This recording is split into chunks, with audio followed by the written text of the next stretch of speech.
Hello guys, welcome back my channel পুজোতে। কেমন আছো তোমরা? আই হোপ কি তোমরা খুবই ভালো আছো আর আমিও খুবই ভালো আছি। তো একটু ল্যাপটপে কাজ ছিল, তাই জন্য একটু ল্যাপটপটা খুললাম।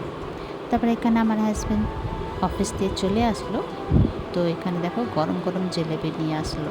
তো আমার তো ভীষণ ভালো লাগে গরম গরম জিলেবি। তো তোমাদের মধ্যে কার কার পছন্দ আছে জিলেবি কমেন্ট করে নিশ্চয়ই জানিও।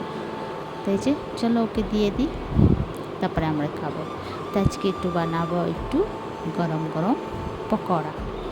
তো ওই যে চানা ডাল আগে দিয়ে ভিজিয়ে রেখেছিলাম 2-3 ঘন্টা আগে। এই চানা ডালটা নিয়ে নেব, ভালো করে ধুয়ে নিয়েছিলাম।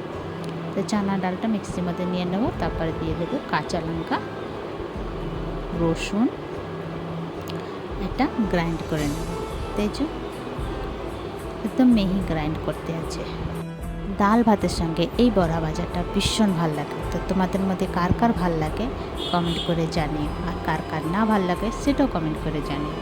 তো এখানে দেখো কিছুটা মশলা দিয়ে দেবো লঙ্কা পাউডার, হলুদ পাউডার, কালি জিরা, স্বাদ অনুসার নুন, হিং, আর একটুখানি জওয়াইন, আর এই যে পেঁয়াজ কুচি।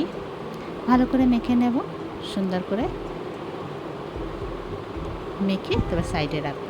এখানে আমি কড়াই বসিয়ে দেবো, কড়াইয়ের মধ্যে দিয়ে দেবো সর্ষের তেল। তারপরে যে এক একটা করে মানে অল্প অল্প করে ছেড়ে দেবো তেলের মধ্যে। উলট পালট করে লাল লাল করে কুটকুট করে ফ্রাই করে নেব, তারপরে নামিয়ে নেব। তো এই যে বড়া ভাজা রেডি। আর বৃষ্টির মৌসুমে বড়া ভাজা ভীষণ ভালো লাগে চায়ের সঙ্গে। তো এই যে রেডি। তো তোমাদেরকে আমার ভিডিওটা কেমন লাগলো? ভালো লাগলো প্লিজ লাইক শেয়ার কমেন্ট করো, সাবস্ক্রাইব করে দিও। আবার নতুন ভিডিওর সঙ্গে দেখা হবে। তো তোমরা সেই ভালো থেকো, সুস্থ থেকো। ভিডিওটা কেমন লাগলো কমেন্ট করে নিশ্চয়ই জানিও। ইউটিউবতে দেখলে সাবস্ক্রাইব করে দিও, আর ফেসবুকতে দেখলে ফলো করে দিও। তো এইটা আজকে আমার ছোট্ট সা ভিডিও রইলো। তো চলো কমেন্ট করে নিশ্চয়ই জানিও কেমন হয়েছে। ভিডিওটা এখানে শেষ করছি। Bye bye, take care.